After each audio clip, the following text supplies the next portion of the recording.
अस्सलामुअलैकुम विद्यार्थी मित्रों, पाठ 5 आवक अने खर्चना ख्यालों, जेनामां काले आपणे आवक अने खर्चना ख्यालोमां वास्तविक खर्चनो अभ्यास कर्यो हतो। आजना तासनी अंदर आपणे वैकल्पिक खर्च शुं छे अने तेना मापन माटे केटलीक मुश्केलीओ आवे छे तेमज नाणाकीय खर्च अने टूंको गाळो अने लांबो गाळो एनो अभ्यास करशुं। तो આપણે વૈકલ્પિક ખર્ચ શું છે તેનો અભ્યાસ કરીએ। વૈકલ્પિક ખર્ચનો ખ્યાલ ઓસ્ટ્રિયન અર્થશાસ્ત્રીઓએ રજૂ કર્યો હતો, પરંતુ તેને વ્યવસ્થિત સ્વરૂપમાં તો માર્શલે રજૂ કર્યો હતો। ઉત્પાદનના સાધનો એક કરતાં વધારે વૈકલ્પિક ઉપયોગ ધરાવે છે તે હકીકત ઉપર આ ખ્યાલ આધારિત છે। વૈકલ્પિક ઉપયોગ ધરાવતા સાધનો એક ઉપયોગમાં વાપરવામાં આવે છે ત્યારે સાથે ને સાથે અન્ય બીજા ઉપયોગમાં વાપરી શકાતા નથી। દાખલા તરીકે, જમીનના એક ટુકડા ઉપર ઘઉં વાવવામાં આવે તો તે જ સમયે એક જ ટુકડા ઉપર બીજો કોઈ પાક લઈ શકાતો નથી। શ્રમિક એક સમયે મિલમાં કામ કરે તો એ જ સમયે બીજા ઉદ્યોગમાં કામ કરી શકતો નથી। આમ સાધન વૈકલ્પિક ઉપયોગવાળા હોય છે, એટલે કે આપણે કોઈ પણ એક જ વસ્તુનો ઉપયોગ એક જગ્યાએ કરી શકીએ છીએ। આપણી પાસે કોઈ એક જ સાધન હોય તો તેનો ઉપયોગ એક જ જગ્યાએ કરી શકીએ છીએ અને અન્ય જગ્યાએ ઉપયોગ એનો નથી થઈ શકતો, એટલે આપણે અન્ય વિકલ્પો જતા કરવા પડે છે અને શ્રેષ્ઠ વિકલ્પ હોય છે તેને પસંદ કરવું પડે છે। એટલે જતું કરવું પડે છે વિકલ્પ, તેને વૈકલ્પિક ખર્ચ તરીકે ઓળખવામાં આવે છે। તેનો અર્થ અને સમજૂતી લઈએ તો ઉત્પાદનના સાધનોને કોઈ એક કાર્યમાં રોકવામાં આવે તો તે સાધનનો બીજો શ્રેષ્ઠ વિકલ્પ જતો કરવો પડે છે। આ જે વિકલ્પ જતો કરવામાં આવે છે તેને વૈકલ્પિક ખર્ચ કહેવામાં આવે છે। એટલે કે આપણે અત્યારે જમીન ઉપર જ ઘઉંનું વાવેતર કરવાનું છે, સાથે સાથે એ જ જમીન ઉપર આપણે જો બાજરીનું વાવેતર કરવા ઈચ્છીએ તો આપણને એવું હોય છે કે જેમાંથી વધુ આવક થાય એ ઉત્પાદન કરીએ, એટલે ઓછી આવકવાળો વિકલ્પ આપણે જતો કરીએ છીએ। તો ઓછી આવકવાળો વિકલ્પ જતો કરવામાં આવે તેને વૈકલ્પિક ખર્ચ તરીકે ઓળખવામાં આવે છે। જતો કરવો પડતો શ્રેષ્ઠ વિકલ્પ ઉત્પાદિત વસ્તુનો વૈકલ્પિક ખર્ચ ગણાય છે।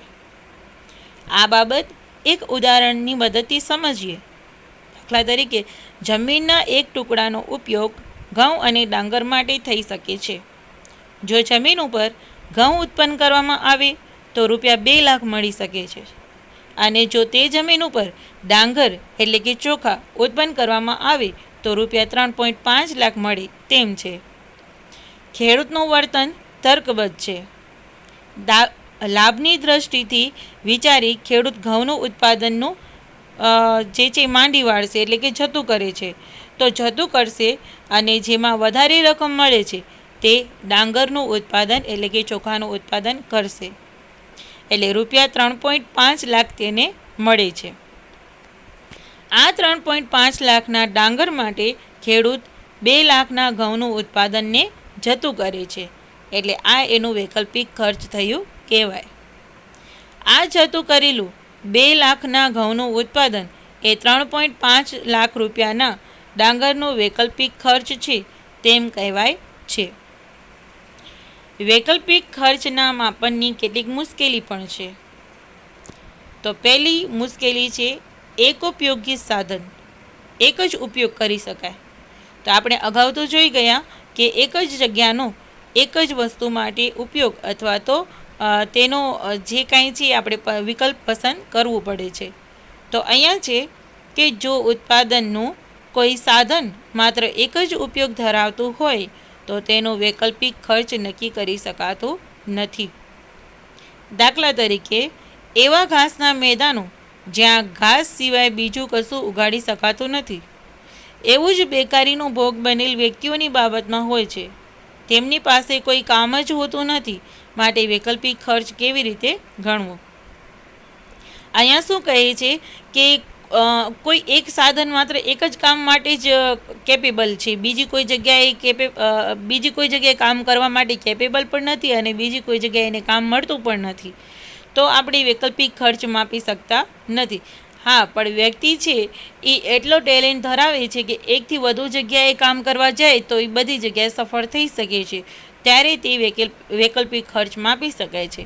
પણ અત્યારે એવું છે કે વ્યક્તિને માંડ જ ક્યાંક જોબ મળી છે, અન્ય કોઈ જગ્યાએ જોબ કરવા માટે એની પાસે કોઈ ઓપ્શન જ હતું નહીં, તો અત્યારે એનો વૈકલ્પિક ખર્ચ માપી શકાશે નહીં, તે મુશ્કેલી છે. પછીનો મુદ્દો છે વિશિષ્ટ ઉપયોગના સાધનો. જ્યારે ઉત્પાદનના સાધનો વિશિષ્ટ પ્રકારના એટલે કે સ્પેસિફિક ફેક્ટર હોય ત્યારે આ ખ્યાલ ઉપયોગી બનતો નથી.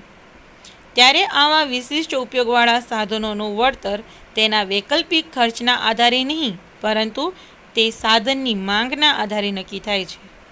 હવે અત્યારે આપણે કોઈ પણ વસ્તુનું ઉત્પાદન કરીએ છીએ, પણ અત્યારે આપણી પાસે વિકલ્પ શ્રેષ્ઠ છે એનો મતલબ કાંઈ જ નથી. બધું અત્યારે લોકો માંગ શેની કરે છે એ આપણા માટે જરૂરી છે. કદાચ આપણે કોઈક વસ્તુનું એમ કરીને ઉત્પાદન કરી લઈએ કે એનામાંથી વધુ આવક થશે, પણ કદાચ વ્યક્તિઓ એની માંગ નહીં કરે તો માંગ નહીં કરે તો ગમે એટલી આપણી તર્ક લગાવીએ કે વધુ આવક થશે, પણ એવું આવક થવાની નથી, એટલે એનું ઉત્પાદન કરવું પણ કોઈ મતલબનું નથી. તો અહીંયા એમ જણાવે છે કે ત્યારે આવા વિશિષ્ટ ઉપયોગવાળા સાધનોનું વળતર તેના વૈકલ્પિક ખર્ચના આધારે નહીં, પરંતુ તે સાધનની માંગના આધારે નક્કી થાય છે. દાખલા તરીકે કોમ્પ્યુટરમાં વિશિષ્ટ આવડત ધરાવતી વ્યક્તિઓ, અણુશક્તિના જ્ઞાન ધરાવતા વૈજ્ઞાનિકો વગેરે. ત્યાર પછીનો મુદ્દો છે નાણાકીય ખર્ચ. નાણાકીય ખર્ચનો આપણે મુદ્દો જોઈએ તો આર્થિક વિશ્લેષણ, ઉત્પાદનનો નિર્ણય અને કિંમત નિર્ધારણમાં નાણાકીય ખર્ચનો ખ્યાલ ઉપયોગી બને છે, કારણ કે વાસ્તવિક ખર્ચ અને વૈકલ્પિક ખર્ચના ખ્યાલો અનેક મર્યાદાઓ ધરાવે છે, તેથી વ્યવહારમાં તેમનો ઉપયોગ વધારે થઈ શકતો નથી. ઉત્પાદન ખર્ચ નાણાંમાં વ્યક્ત થાય છે. અત્યારે કાંઈ પણ ઉત્પાદન કર્યું છે તો આપણે વાસ્તવિક ખર્ચ અને વૈકલ્પિક ખર્ચને જોઈએ નહીં, પણ આપણે અત્યારે કોઈ પણ ઉત્પાદનની અંદર ખર્ચ આવ્યું છે તો તે નાણાકીય ખર્ચના હિસાબથી જ આપણે ખર્ચને જોઈએ છીએ. તો આપણે કોઈ પણ પ્રકારના ઉત્પાદન પાછળ નફો પણ રાખશું તો નાણાકીય સ્વરૂપની અંદર જ રાખીએ છીએ, તેથી પણ નાણાકીય ખર્ચનો ખ્યાલ ઉપયોગી બને છે. મહત્તમ નફાનો ઉદ્દેશ્ય રાખતો ઉત્પાદક ઓછા ખર્ચે ઉત્પાદન કરી અને તે વસ્તુના વેચાણમાંથી મળતી આવકને મહત્તમ બનાવવાનો પ્રયાસ કરતો હોય છે.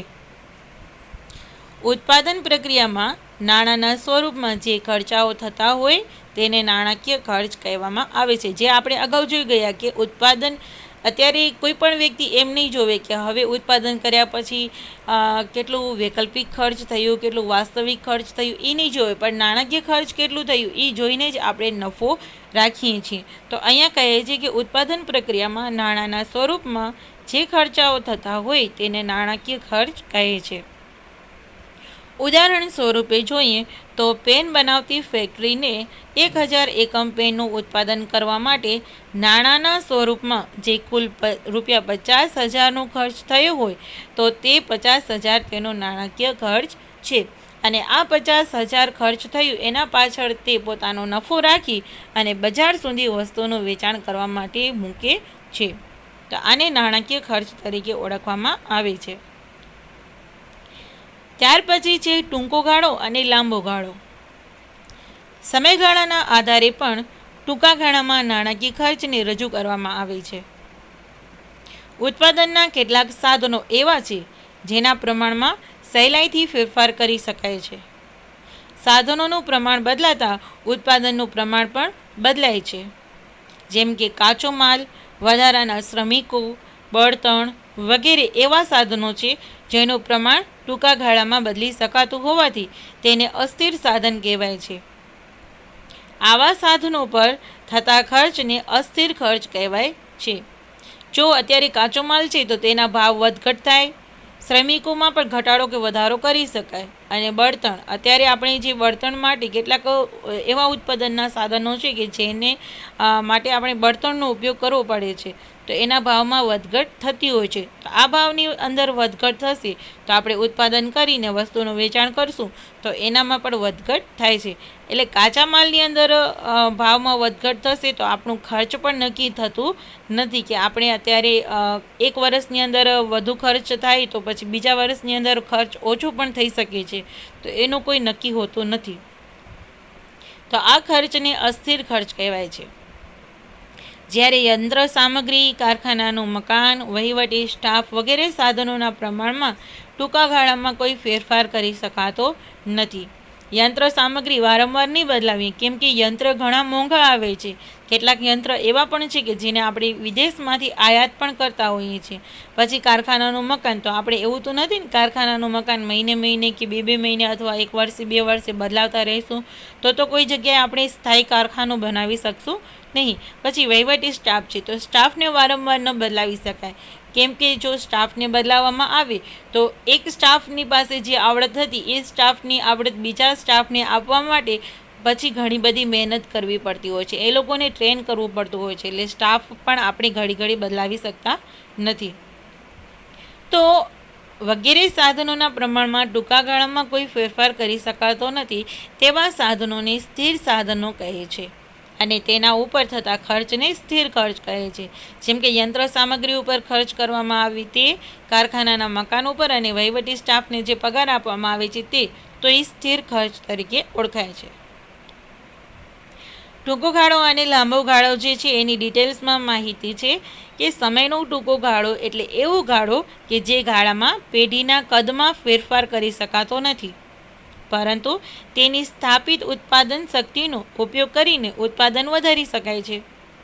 ટૂંકો ગાળો સમયનો એવો ગાળો છે જે દરમિયાન પેઢીમાં કેટલાક સાધનો સ્થિર હોય છે. કેવા સાધન? તો દાખલા તરીકે અહીંયા પ્લાન્ટ છે તે, યંત્ર સામગ્રી છે, કારખાનાનું મકાન છે વગેરે. પરંતુ અસ્થિર સાધનો જેવા કે કાચો માલ છે, શ્રમિકો છે, વીજળી છે વગેરેનું પ્રમાણ વધારીને કે ઘટાડીને ઉત્પાદનમાં વધારો કે ઘટાડો કરી શકાય છે. તો આ ટૂંકા ગાળાની માહિતી છે. ત્યાર પછી છે લાંબો ગાળો. તો લાંબો ગાળો એટલે તો સમયનો એવો લાંબો ગાળો કે જેમાં જે ગાળા દરમિયાન પેઢીના બધા સાધનો અસ્થિર હોય છે, એટલે કે એ સાધનોમાં ફેરફાર કરી શકાય છે. કેવા સાધનો? તો પ્લાન્ટ છે, યંત્ર સામગ્રી, કારખાનાનું મકાન વગેરેના પ્રમાણમાં વધારો કે ઘટાડો કરીને પેઢી ઉત્પાદનમાં વધઘટ કરી શકે છે.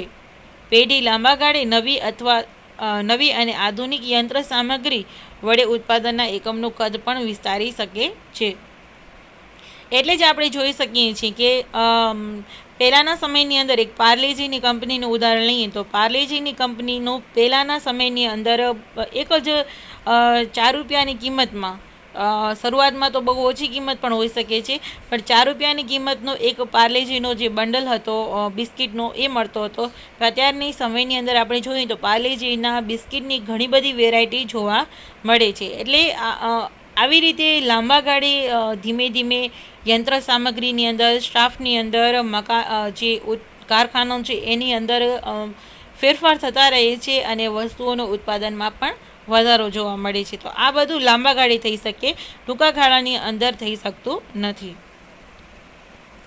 તો આજનો તાસ આપણે અહીં પૂર્ણ કરીએ છીએ. કાલના તાસની અંદર ઉત્પાદન ખર્ચનું વર્ગીકરણ છે, જે ટૂંકા ગાળાનું ઉત્પાદન ખર્ચનું વર્ગીકરણ, લાંબા ગાળાનું ઉત્પાદન ખર્ચનું વર્ગીકરણ, પછી સ્થિર ખર્ચ શું છે, અસ્થિર ખર્ચ શું છે. સ્થિર ખર્ચમાં પણ પેટા પ્રકાર છે, સરેરાશ સ્થિર ખર્ચ અને અસ્થિર ખર્ચમાં સરેરાશ અસ્થિર ખર્ચ. તો એની વિસ્તારપૂર્વક કાલના તાસની અંદર માહિતી મેળવશું. આજના તાસની અંદર આપણે જે ભણ્યા છીએ તે તમારી બાકી નોટબુકની અંદર પ્રશ્નને લખી લેશો.